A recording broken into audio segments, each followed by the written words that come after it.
So yun nga is for today's vlog is yung papasok na tayo sa lukaran. So ang hirap ngayon maglukad kasi malakas ang hangin. May bagyo dito ngayon sa sa pwestohan namin. So ito yung ulan guys. So lakas ng ulan. Ayan, lakas ng ulan. So lakas ng hangin, oh. Ayan. So ang hirap maglukad dito. Ayan. Lakas ng ulan. So yun nga, ang hirap maglukad nito pag ganito, no? Lakas ng ulan. So kahit malakas ang ulan, maglulukad pa rin tayo, and papakita ko sa inyo mamaya. Lalakad tayo. Lalakad tayo. Parang ganito. Parang ganito yung nangyayari, oh.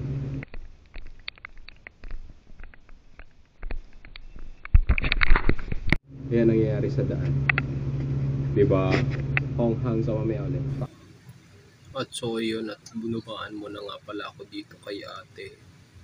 At ayan, pinindot-pindot ko na yung aking camera para na sa ganon ay nakatutok sa aking mukha mo.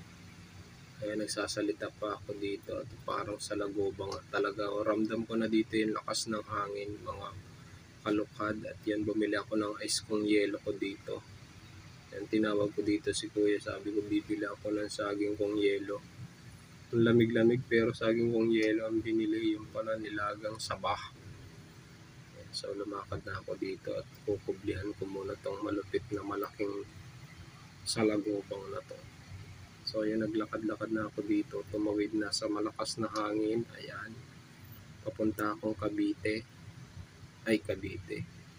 Dito sa Dubai. So sobrang lakas ng hangin dito, mga kalukad, no?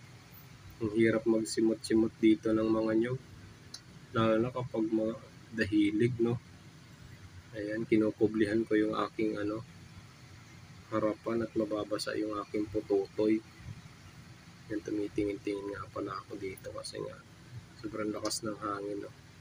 Subaskuhin talaga ang hangin dito, mga kalukad, no? Kaya tingin-tingin at baka mabanggaan. Sayang ang kuko. So yun, sobrang lakas ng hangin dito, no? Naramdam ko dito sa Dubai yung signal number 85. Ayan, kita nyo naman yan, inaantok pa yan na kagigising ko lang yan, eh. Sayang ang kuko. So yan, lakad-lakad tayo yan, mga sa lagobang, no? Ayan, so andito na nga, sobrang lakas na dito. So ayan, tingnan nyo naman yung lakas ng hangin dito. Kitang-kita nyo yung hangin.